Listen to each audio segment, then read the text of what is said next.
tínhamos examinado no momento anterior, examinamos na aula que a esta precedeu, que para além da sindicância do processo disciplinar, nós temos outros instrumentos. Então vamos lá. Comecemos com a averiguação. O que é uma averiguação? Nós temos a averiguação como um vocábulo na língua portuguesa, e nós temos a averiguação como um método a ser utilizado, no caso, dentro dessas formas do agir de uma corregedoria. Uma averiguação não é uma coisa solta, ela tem uma maneira de ser feita e tem uma circunstância que a exige. Então, primeiro, quando que se exige, quando que ela é conveniente, digamos. A averiguação é uma verificação direta, geralmente realizada pela chefia imediata, quando tem conhecimento de algo que eventualmente aponta para a incorreção da conduta de um subordinado. Ou ela pode ser realizada, para além de ofício, pode ser realizada por ordem da corregedoria, por provocação de um corregedor adjunto, por exemplo. Então chega à corregedoria a notícia de um episódio, mas apenas a notícia do fato. Não vem acompanhada de um elemento mínimo que aponte a razoabilidade. É aquele memorando que o chefe disse que comunica a Vossa Senhoria que na data tal, supostamente, o funcionário tal, em tese, teria praticado alguma coisa, mas não traz nada, mas absolutamente nada que nos permita agora saber o que eu faço com isso, ó Deus do céu. Então, a gente devolve o chefe. Ó filho, me diga mais, vá lá na sala do funcionário, converse com outro que trabalha com ele, veja os apontamentos que ele faz, examine os arquivos. Então, é o olhar do chefe, é o chefe que verifica. Para, se for o caso, vai encaminhar uma notícia com o mínimo de apontamento de razoabilidade. Porque às vezes o só ir à sala ao lado é suficiente para descaracterizar aquela informação que chegou com contornos de ilicitude. A averiguação, então, é algo simples, que se constitui geralmente em uma diligência de observação. É examinar um documento, é conferir a qualidade de um trabalho, conferir dados de uma planilha. Um exemplo simples. O chefe tem a notícia pelo Disque, pela Rádio Corredor, tem a notícia de que o servidor se ausenta da sala por muito tempo. Então ele verifica, ele passa a vigiar, a ter atenção para aquele funcionário para ver se realmente ele está, durante o tempo de trabalho, cumprindo a sua missão. Ora, são 46 servidores ali sob o seu comando. Ele passa a ter um olhar particular em relação àquele funcionário para verificar, não é? Na espreita, se ele realmente se ausenta. E aí pode fazer um acompanhamento, verificar para onde ele vai, que tempo ele fica fora. Talvez trazer informação do que ele faz durante esse tempo em que fica fora do espaço onde deveria trabalhar. E se encaminhar uma notícia do fato, ele encaminha já com as suas constatações. Isso, portanto, é uma averiguação. E como eu disse, o chefe deve fazer de ofício. E se não o fizer, ele será provocado para fazê-lo, porque isso está no elenco das suas obrigações.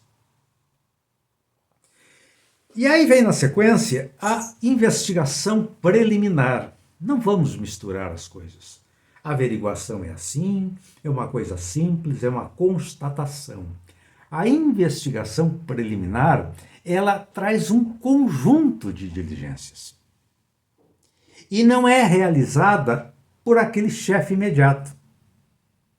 E aquela notícia que chegou à corregedoria sem elementos mínimos, às vezes até com uma averiguação, mas que não foi suficiente para a formação de um juízo pelo corregedor geral. Então o corregedor, o titular da corregedoria, passa para alguém. Se tiver o corregedor adjunto, que maravilha, será ele. Se não tiver, alguém da sua confiança. Passa por despacho para que realize uma investigação preliminar. Então, essa pessoa que for designada realizará um conjunto de diligências para, digamos, investigar, sem necessidade de coletar provas substanciais, como faria uma sindicância. Investigar no sentido de verificar se aquela notícia tem um mínimo de fundamento. Então, a averiguação da qual lhes falei antes é, no mais das vezes, uma constatação. Já na investigação preliminar, talvez sejam necessários vários documentos. Talvez a pessoa encarregada tenha de fazer diligências para verificar em loco aqui, ali, ouvir informalmente algumas pessoas. Então, esse conjunto de diligências permitirá que o responsável pela investigação preliminar faça um breve relatório dizendo ao corregedor, ao titular da corregedoria, se aquilo tem ou não tem fundamento para uma reação no ambiente da disciplina. Não é? E o importante, aqui eu faço questão de destacar esse ponto, o importante é que isso seja breve, filhos. Tá bem? Uma investigação preliminar não pode se prolongar como se fosse uma sindicância. Quando ela foi formatada pela primeira vez no ambiente do Poder Executivo Federal, estabeleceu-se na norma interna da Controladoria Geral da União que a investigação preliminar seria instaurada por portaria do ministro de Estado. Ora, filhos, a investigação preliminar é exatamente para evitar que a autoridade máxima se envolva em alguma coisa que a gente não tem ideia da dimensão. Então vamos municiar essa autoridade primeiro, com informações razoáveis. Não tem por que o ministro de Estado, não tem por que um presidente de tribunal, não tem por que o titular daquela instituição, o colegiado, em última instância, se envolver numa coisa cuja razoabilidade nós não conhecemos. E essa norma, então editada pela Controladoria Geral da União, permita-me aqui a referência, que não vem em desabono, mas como contribuição, dizia que a investigação preliminar teria prazo de 90 dias, prorrogáveis por 90.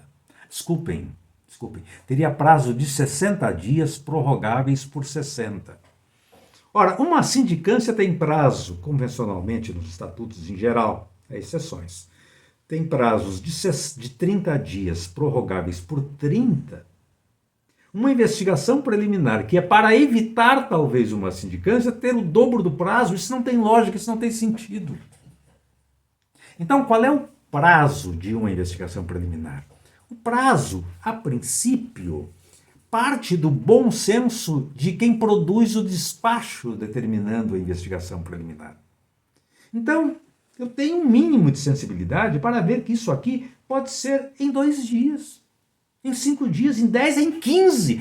É coleta de informações, filhos. 15 dias, no máximo, para aquele que for encarregado dessa missão trocar de andar, ir no segundo, ir no quarto andar, olhar um documento aqui, examinar outro documento acolá, conversar com alguém ali, pronto. Isso pode ser feito em 2 dias, em 10, em 15 no máximo.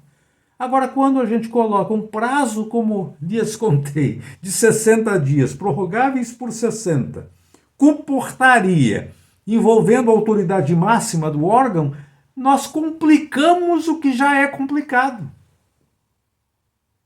Então não tem nenhum sentido. Por isso a investigação preliminar no formato que trago nos meus livros, na minha doutrina, nas minhas aulas, nas minhas palestras. Ela é realizada por despacho, que é uma ordem dada pela autoridade correcional a um corregedor adjunto ou a um servidor da confiança no ambiente da corregedoria. Ali no despacho diz que apresente o relatório no prazo de, e aí a depender do caso, 5 dias, 10 dias, 15 dias. Não significa que esse prazo não possa ser renovado se houver necessidade, mas a princípio eu não imagino um caso cuja razoabilidade não possa ser examinada em no máximo 15 dias. E aí aquela pessoa então faz as diligências que irão subsidiar essa tomada de decisão. Compreendido? Então, vamos fechar esse capítulo dizendo que a investigação preliminar ela é muito importante. Ela precede uma investigação formal. Ela tem o sentido de colher informações. Eventualmente, pode colher provas. Se trouxer provas, que maravilha, porque a partir de uma investigação preliminar com provas e sendo fato gravoso, pode-se até, no passo seguinte, já se instaurar um processo disciplinar. Mas se a investigação preliminar trouxer elementos mínimos de razoabilidade, informações que foram colhidas com seriedade, isso então levará, na graduação que proponho, a uma sindicância investigativa. E esta colherá provas formalmente, com metodologia de um inquérito policial, cujo estudo faremos em apartado. Compreendido? Portanto, valorize-se a investigação preliminar. Muitos casos morrem nessa etapa. Ou seja, quando se faz essa investigação, quando se examinam informalmente documentos, quando se realizam diligências, o fato é suficientemente esclarecido. E dali vai para o arquivamento ou vai para uma forma alternativa de resolução, a saber, ajustamento de conduta, conciliação e, quando se tratar de dano ao erário, a um termo circunstanciado administrativo. E aí o fato morre, acaba, sem envolver corregedoria, recursos humanos e recursos financeiros em outros expedientes que passam a ser desnecessários. Certo? Ficamos aqui nesse momento e voltaremos na aula seguinte tratando de ajustamento de conduta.